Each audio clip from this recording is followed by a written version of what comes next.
La entrevista en Tu Voz al Mediodía.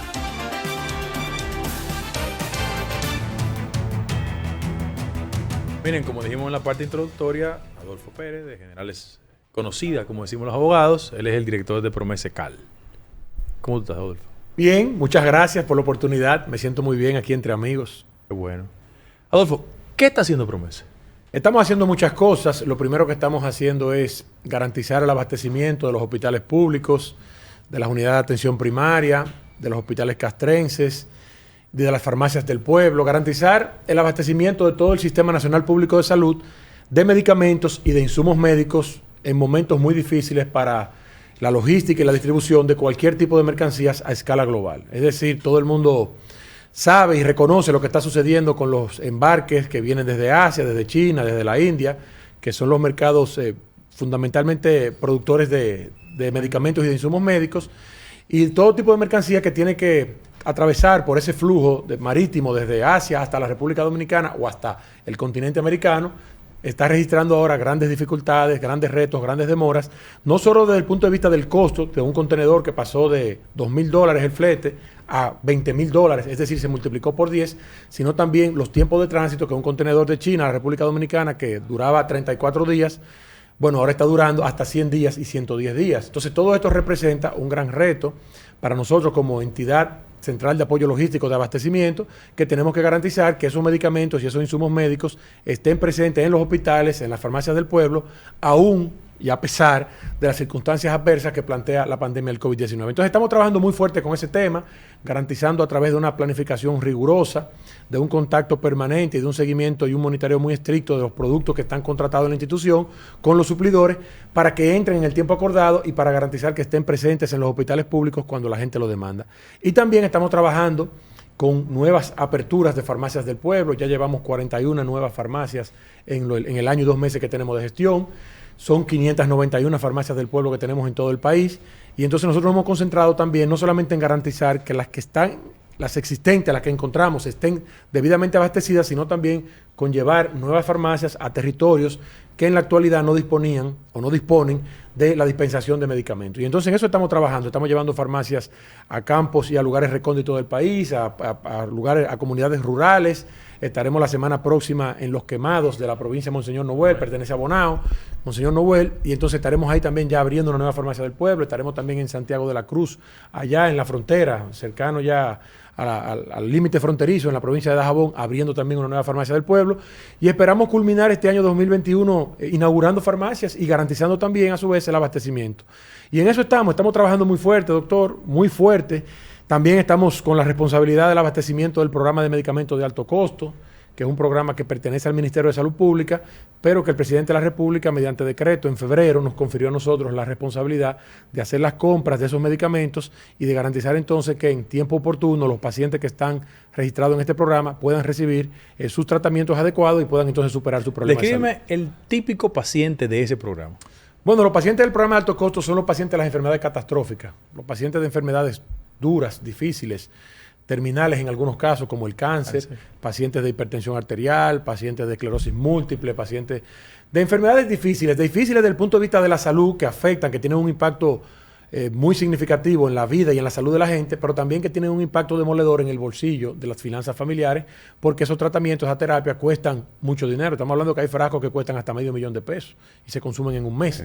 Y entonces, afortunadamente, contamos con la sensibilidad necesaria de un presidente que entiende la necesidad de este programa y que también lo ha reforzado porque ya ha destinado para el año 2022 unos 4,000 millones de pesos, con lo que se le garantiza no solo el abastecimiento y el acceso de medicamentos del programa de alto costo a los pacientes que ya están incorporados en el programa, sino también la posibilidad de seguirlo ampliando y seguir asumiendo nuevas personas que también padecen de estas enfermedades. Adolfo, la logística de las vacunas, ¿también le ha tocado a ustedes que te he visto en el aeropuerto recibiendo vacunas y eso? Nos ha tocado también trabajar con todo el diseño de logística, operaciones y abastecimiento de las vacunas, establecimiento de los puntos de vacunación, y tenemos un personal de Promese que está trabajando a tiempo completo en el PAI, que es el Programa Ampliado de Inmunización, que pertenece también al Ministerio de Salud Pública, y entonces hay un esfuerzo, vamos a decir, coordinado de diferentes instancias del sector salud, y Promesecal también tiene su voz ahí, tiene su representación, y nos ha tocado trabajar también con eso, con el diseño de todo lo que ha sido la logística, recibir las vacunas, llevarla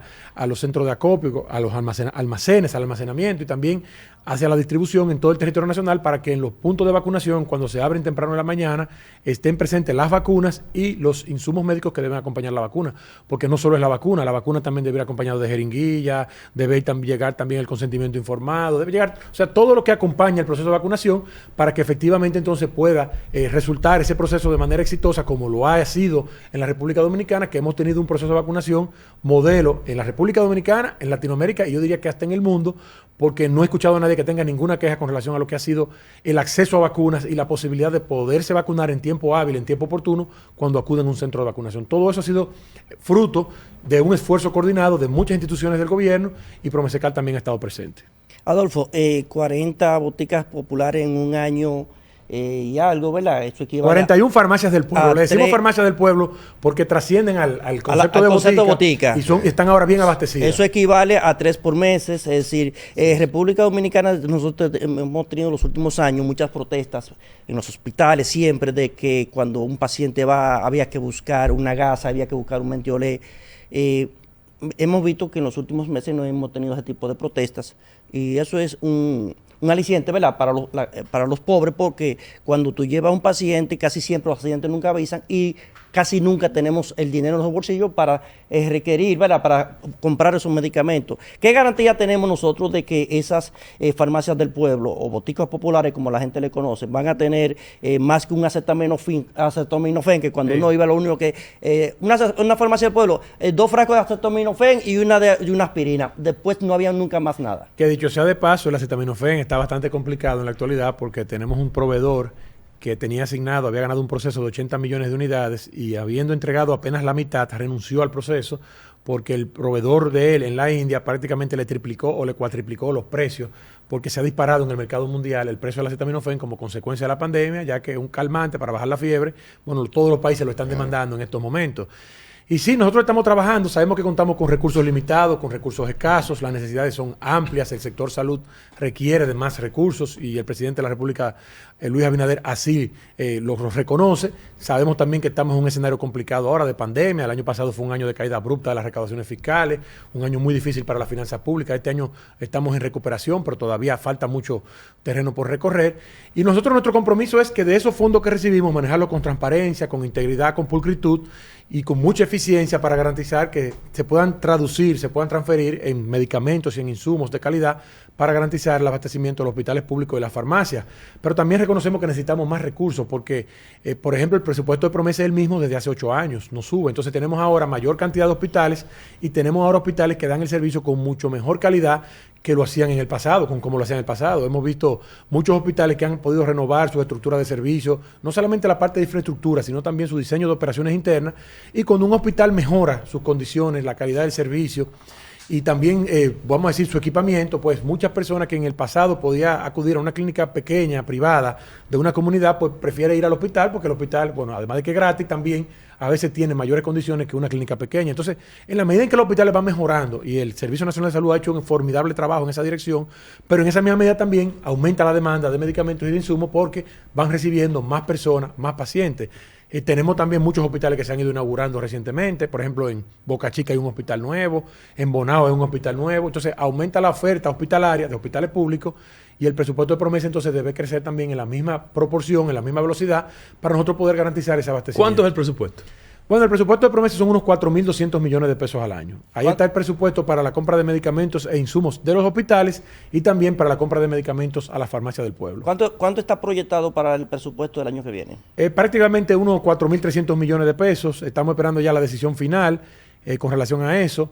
Pero sí, son unos 4.300 millones de pesos, y porque es un año difícil. O sea, para armar ese presupuesto del año 2022, hemos visto todas las limitaciones que hay desde el punto de vista presupuestario, como consecuencia del impacto de la pandemia, del endeudamiento que el país tuvo que recurrir el año pasado, que ha sido un año de vaca flaca, pero también el endeudamiento en el que el país se incurrió en los tiempos de las vacas gordas. Sabimos cómo el PLD, en los tiempos de bonanza, en los tiempos de vacas gordas, pues hizo un uso alegre, desmedido y desbordado del del endeudamiento y entonces ahora estamos pagando las consecuencias, entonces tenemos un presupuesto muy limitado con grandes dificultades, pero que sabemos también que con el ritmo de recuperación de la economía y con las medidas que se están adoptando, pues el gobierno central estará en capacidad de mejorar el presupuesto del sector salud y mejorar el presupuesto de Promesa. Eso incluye... ¿Eso incluye también los medicamentos de alto costo? Los medicamentos de alto costo es un presupuesto adicional, es una partida distinta que solamente debe ser utilizada para la compra de esos medicamentos de alto costo, que para el año 2022 son unos 4.000 millones de pesos que están destinados. Estamos diciendo nosotros estaremos manejando unos 9.000 millones de pesos aproximadamente de presupuesto para el año 2022, incluyendo alto costo y los medicamentos esenciales de Promesa. A grandes rasgos, define un poco, porque la gente, Promesa Cal lo ha mercadeado mal, la gente no sabe lo que es. Pero yo quiero que tú nos diga a grandes rasgos cómo es el proceso de planificación, digamos que juntarte con los directores de hospitales y planificar lo que va a ser el consumo de medicamentos y de insumos para el próximo año. Muy bien, los hospitales públicos están todos reunidos en una entidad que se llama Servicio Nacional de Salud. Digamos que es la entidad, la estructura gubernamental que administra la red pública de salud, hospitales públicos y unidades de atención primaria. Entonces, los hospitales públicos y la unidad de atención primaria, a su vez, trabajan en un programa que se llama, en una base de datos que se llama SUGEMI, Sistema Único de Gestión de Medicamentos e Insumos. Y entonces la demanda agregada en todo un año, consolidada de todo el sector salud, se va colocando ahí, de los hospitales públicos y de las unidades de atención primaria. Luego tú tienes una resultante que son los medicamentos que tú vas a necesitar para el periodo de un año, que están en ese SUGEMI para el universo del Servicio Público de Salud, que está contenido en el SNS. Y entonces ellos nos suministran a nosotros el listado que dice cuántos acetaminofén, o cuántos sueros, o cuántos antibióticos, en fin, cuántas mascarillas, cuántos guantes, cuántas batas van a tener. Eso tiene un monto. Lamentablemente el monto que nosotros disponemos no es exactamente igual al monto de la demanda agregada total del sistema público de salud. Entonces eso tiene un monto, ellos nos suministran eso a nosotros y nosotros entonces priorizamos a partir de los recursos que tenemos, de esos 4.200 millones de pesos que tenemos asignados, 4.200, 4.300 millones de pesos, de común acuerdo con una mesa técnica de Promesecal y el SNS, entonces priorizamos y establecemos qué vamos a comprar con esos recursos a partir de esa demanda que ya está definida por cada uno de los hospitales y por cada una de las unidades de atención primaria. Entonces así hacemos el diseño y la planificación de una compra por año. Cuando ya tenemos ese número establecido de cantidades, tipos de medicamentos que se va a comprar, llega ese requerimiento del Servicio Nacional de Salud a Promesa, porque en Promesa no se compra lo que el director decide, en Promesa se compra lo que nos mandan a comprar. En este caso, lo que nos manda a comprar el Servicio Nacional de Salud para los hospitales y la unidad de atención primaria. Entonces, hacemos una licitación pública nacional que se hace con una antelación de unos 8 o 9 meses entre la fecha en que sale la licitación publicada en el periódico y la fecha en que entra el primer producto recibido de esa licitación a nuestros almacenes. Y entonces hacemos una licitación pública nacional, se publica en los periódicos y se inicia el proceso ya para que los oferentes, los suplidores puedan participar. Nosotros hicimos una de esa naturaleza que fue en marzo de este año, donde nosotros en un hotel lo habilitamos, lo abrimos al público, ahí recibimos todas las ofertas frente a todo el mundo, con cámaras de televisión, grabado y también de manera presencial con todo lo oferente allí para de manera transparente nosotros darle lectura, apertura y lectura a las ofertas económicas de cada uno de los proveedores y frente a todo el mundo entonces comprobar cuáles eran las mejores ofertas y definidas las mejores ofertas, entonces definir quiénes son los ganadores que van a suplir por el periodo octubre 2021 hasta el periodo julio 2022, que es donde estamos ahora situados en este momento. Ya en los próximos días va a salir la licitación pública nacional que va a agotar el periodo de abastecimiento comprendido entre agosto 2022 y julio 2023, de la misma modalidad. No, el mismo de economía política. ¿Cómo está compra y contrataciones y ustedes? No sé. Muy bien, muy bien. No tenemos mayores dificultades. Nosotros hacemos nuestros pliegos, los colocamos en el portal transaccional,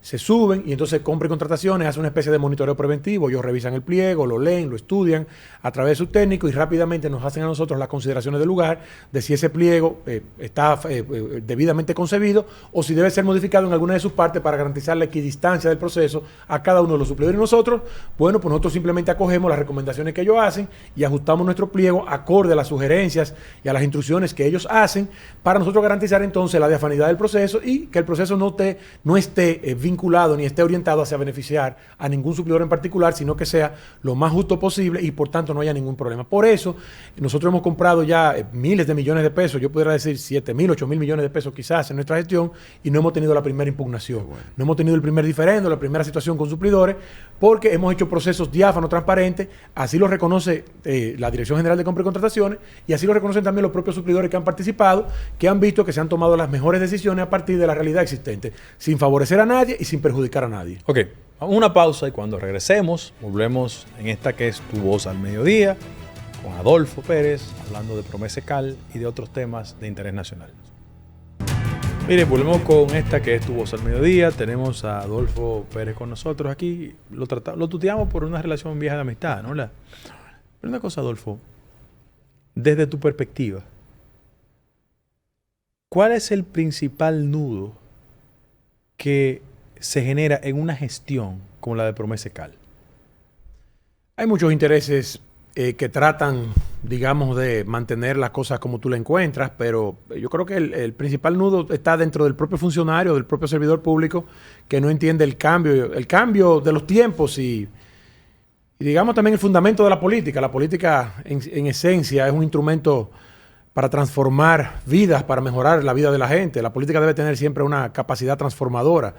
Y entonces, cuando tú llegas a instituciones, sobre todo lo que representó los años de gobierno que nosotros sustituimos en el poder, esos 16 años de gobierno, lo que representó desde el punto de vista de la administración pública, bueno, nosotros tenemos que estar convencidos de que tenemos un reto y tenemos una responsabilidad más que un reto de hacer las cosas diferentes. Entonces, yo creo que el principal nudo está en el propio temor o quizás acomodamiento que pueda tener ese servidor público de que prevalezcan las cosas que encontró y no de hacer las cosas bien, de hacer las cosas distintas, de hacer las cosas como Dios manda y como la gente espera que tú las hagas. Entonces yo creo que es un tema más bien de intención y de interés personal. Nosotros hemos logrado avanzar en la gestión porque tenemos un compromiso con hacer las cosas bien y nada ni nadie nos va a impedir que hagamos las cosas en la dirección correcta. Adolfo, a propósito de eso, ¿qué renuncia? Lo que te conocemos, sabemos que tú eres una persona que se dedicó al mundo automotriz, empresarial. Así es. Y que tú, ¿qué incentivo te mueve a ti a renunciar a tu negocio original, que es parte de tu patrimonio familiar, y meterte a la política, a administrar dinero de tercero con todo el riesgo de que te echen muchísimas cosas arriba? Yo creo que tiene que ver mucho con el lugar donde yo crecí y con mi historia personal de vida. Yo crecí en un campo de La Vega, en Cutupú, y entonces ahí mis vecinos eran personas de muy escasos recursos, vivían en casa con techo de zinc, algunos, otros con techo de cana, no había servicio de agua potable, no habían calles asfaltadas, en esa época no había telecable, no había mucho menos teléfono. Faltaba prácticamente todo. Entonces yo crecí en un ambiente, aunque yo estudié en La Vega, en el Colegio Agustiniano, y mis amigos del colegio ya sí disfrutaban. Tú eras el popi del sector. Bueno, del popi de Cutupú, pero era el campesino en el curso, porque en La Vega yo era de Cutupú. En Cutupú yo estudiaba en La Vega. Yo vivía en esa dualidad. Entonces, Tú eras popi en Cutupú. pero en La Vega era el campesino. campesino. Porque vivía en el campo y ellos vivían en la ciudad. Y entonces yo creo que todo eso genera inquietudes sociales que uno es difícil desprendérsela después cuando uno crece y avanza y se desarrolla en la vida. Tú creces y ves la vida desde un ámbito, desde un prisma distinto. Uno sabe que tiene muchas cosas garantizadas, fruto de mi preparación académica, digamos, del trabajo que hemos tenido en las empresas, en el sector privado, en el sector empresarial. Pero al mismo tiempo uno reconoce que hay mucha gente que le faltan tantas cosas o que le falta prácticamente todo. Y porque en el mismo tiempo que yo me desarrollé como profesional y como empresario, en el mismo tiempo también siempre fui político. Yo tengo muchos años en la política, Fabricio. Yo tengo más de 20 años en la política. Muchos años en la política desde temprana edad. Y entonces yo te diría que tiene que ver mucho con eso. Tú tenías mucho pelo. Tenía cabello, sí, sí. y ahora soy calvo. Sí, entonces tiene que ver mucho con eso, con la vida de cada quien. Cada quien ve las cosas en función de su realidad, en función de su experiencia, de lo que le ha tocado enfrentar. Y entonces yo quiero también servirle al país, quiero demostrar que las cosas se pueden hacer bien.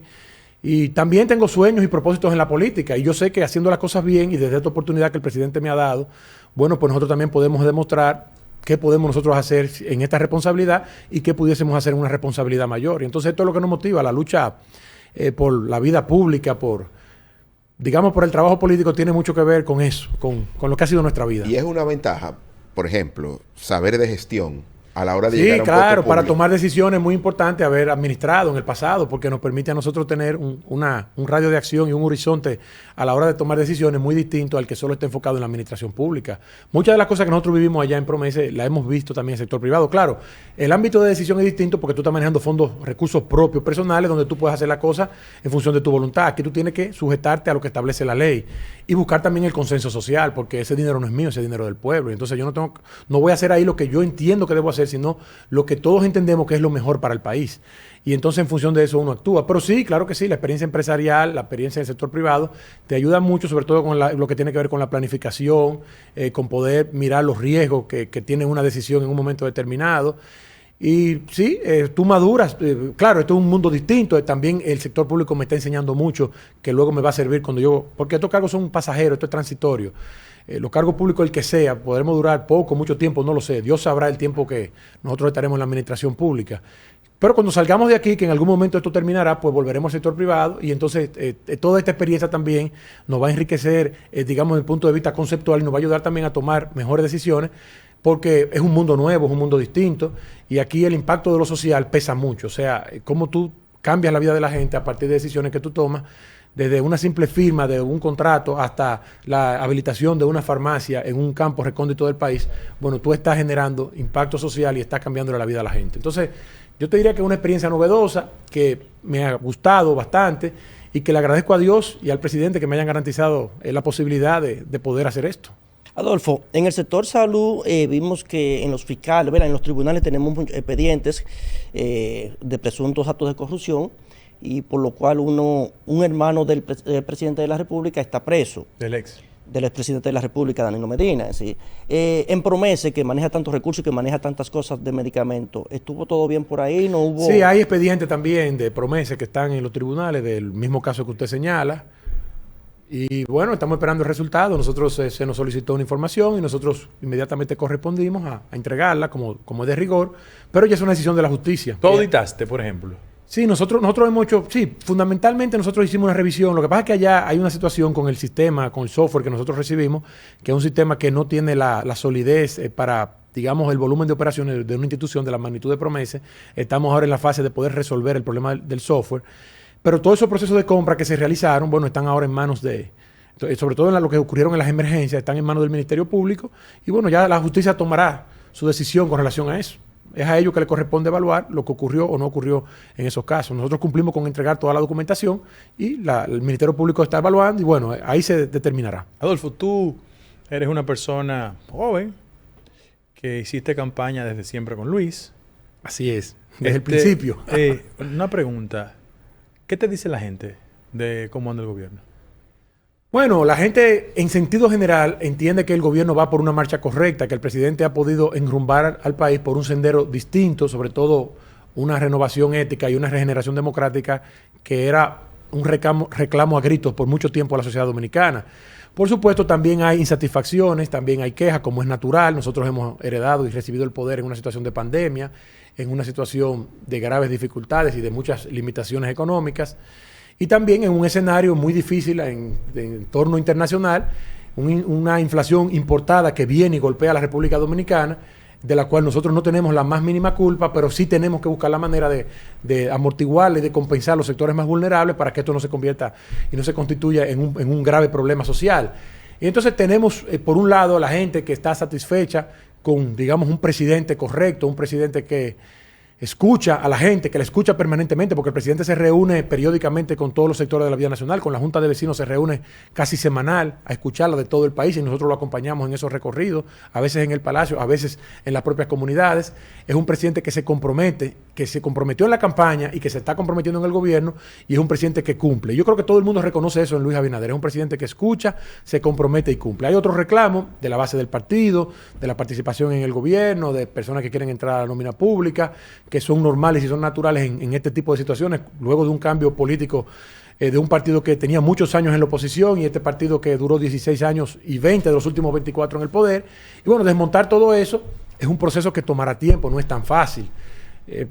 Tomará su tiempo y creo que se están dando los pasos adecuados. Entonces escuchamos diversidad de opiniones, Guido, escuchamos diversidad de opiniones, pero lo más importante es que nosotros reconocemos en Luis Abinader un presidente y un líder político que está ajustado a lo que demanda la sociedad dominicana en este tiempo. Y es un presidente que toma decisiones para mejorar la vida de la gente. Y se está sintiendo. Nosotros, el país que tenemos hoy es muy distinto al país que recibimos. Nosotros recibimos un país con los hospitales atiborrados, saturados de personas infectadas de COVID, un país desabastecido, los hospitales públicos desabastecidos, las farmacias del pueblo prácticamente eran los anaqueles, fue lo que recibimos. Recibimos un país con una situación financiera muy precaria, con una situación fiscal de una caída de más de 300 mil millones de pesos en las recaudaciones públicas. Desde el punto de vista institucional, un país prácticamente en la bancarrota moral. Y entonces fue un país que se recibió bajo unas circunstancias extremas y en medio de una pandemia que todavía complicaba más la situación y parecería quizás ni una película de terror podía dramatizar lo que se vivía en la República Dominicana al momento de Luis Abinader recibir el poder. Y hoy tenemos un país que está caminando, es un país que se está recuperando, que está renovando sus músculos y que vemos ahora como el turismo, por ejemplo, ya camina a otra velocidad, como la pandemia, hemos podido tomar las mejores decisiones para evitar pérdida de vidas humanas y evitar contagios. Y bueno, tenemos un país con una realidad muy diferente y por lo tanto nosotros nos sentimos satisfechos del rumbo que lleva el país hasta ahora y de la manera como el presidente lo ha dirigido. Sabemos que lo mejor de la República Dominicana no es lo que ha ocurrido, sino lo que está en el porvenir. Ya estamos superando los momentos más difíciles de la pandemia, la recuperación económica es una realidad y sabemos que el presidente Luis Abinader le mostrará todavía lo mejor de su gobierno en los meses por venir y entonces sabemos también que cuando ocurran esas cosas podremos también impactar de manera con mayor positividad el optimismo de la gente, que también es muy importante para gobernar y para que el país pueda conducirse por un sendero de desarrollo, de crecimiento y de cambio en la vida de la gente, debe prevalecer un aire y un espíritu de optimismo, de renovación de las esperanzas, porque no es posible gobernar bajo un sistema de pesimismo donde la gente entiende que todo está perdido. Bien, perfecto. Muy bien, Oye, muy bien. Excelente. Teórico. No. Yo te escucho mucho a ti, Guido, de jovencito, y trato de aprender de ustedes. Teórico, un la teórico. generación Adolfo, que nos... de mi parte, felicitar al equipo de salud porque si bien es cierto, como señalabas al principio, República Dominicana tiene que estar entre los modelos del mundo en gestión de la vacuna contra el COVID. De verdad que sí. Vaya nuestra felicitación para todo el equipo. Y también la tasa de mortalidad del COVID es una de las más bajas del mundo, la República Dominicana. Y todo eso obedece a la manera en cómo se ha enfrentado la enfermedad, a cómo se ha, desde el punto de vista de la salud, de los hospitales públicos y desde el Ministerio de Salud Pública como órgano regulador, todas las decisiones que se han ido tomando. Por ejemplo, aquí tenemos un medicamento que es el Regencop ahora, que es una terapia para el COVID, que pocos países de Latinoamérica, creo que es el primer país de Latinoamérica que lo tiene, la República Dominicana, está disponible para cualquier persona que se contagie con la enfermedad, que fue el medicamento que se utilizó para el presidente Trump, que en ese momento era experimental. Y bueno, el presidente Trump rápidamente recuperó su salud gracias a ese medicamento, ya tiene FDA e inmediatamente entonces se dispuso que esté en la República Dominicana. Decisiones como esas salvan vidas. Quizás la gente ordinaria, común y corriente, que no está metido, digamos, en la política como nosotros, que estamos todo el tiempo atentos a las decisiones de la administración pública, no lo ve. Pero sabemos que se están tomando muchas decisiones muy importantes que les van a garantizar la vida a la gente en momentos de graves dificultades como la que vive la República Dominicana y el mundo. Perfecto. Mira, queremos darle las gracias a Adolfo, que es como dijimos, un viejo amigo nuestro, y decirle que la plataforma, aquí está tu servicio, gratis. Gracias, Gratis. doctor. Gracias. Lo subrayamos, gratis. Gracias. Porque pienso que este tipo de iniciativas y de acciones y el desempeño de Promesecal es importante en un país que padeció como parte de los efectos del COVID una terrible tragedia. Muchos perdimos amigos, familiares, relacionados y nada. Afortunadamente, con la gracia de Dios y el desempeño del equipo del sector salud, hemos ido caminando en la dirección correcta. Qué bueno que eso pase, que gente como Adolfo esté ahí en primera línea. Así que muchísimas gracias. Solo te vamos a pedir que en la nómina que tú tienes allá en Promesa, cancele a Susi. Muy eficiente, muy eficiente. Estamos muy satisfechos con el trabajo que ella realiza y le damos las gracias a Dios también por haber colocado a esa joven en nuestro camino para que nos ayude también a dirigir una responsabilidad tan importante para el país en estos momentos de pandemia como es Promesecal. Ella te va a agradecer lo de joven. Pero Ya cualquier joven tiene 50 años, Guido. Cualquier muchachito. señores, muchísimas gracias. Vamos a una pausa y gracias a nuestro amigo Adolfo Pérez. De verdad que haciendo un desempeño efectivo al frente de Promesecal. Gracias. Vamos a una pausa y volvemos en esta que es Tu Voz al Mediodía.